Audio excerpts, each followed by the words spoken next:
అందరికీ నమస్కారం. అందం లేదని నీ ముఖాన్ని అద్దంలో చూసుకొని బాధపడకు.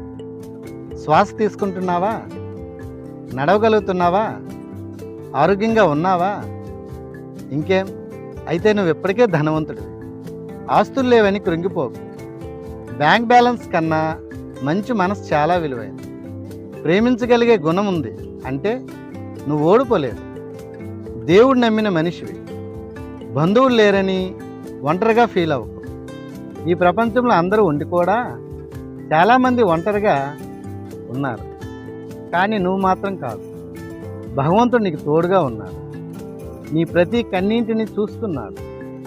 నీ ప్రతి ప్రయత్నాన్ని లెక్క పెడుతున్నాడు. ఈరోజు నువ్వు బలహీనంగా అనిపించవచ్చు, కానీ గుర్తుంచుకో, దేవుడు నీతో ఉన్నప్పుడు నువ్వు ఎప్పుడూ ఒంటరివాడు కాదు, ఎప్పుడూ ఓడిపోయిన వాడు కూడా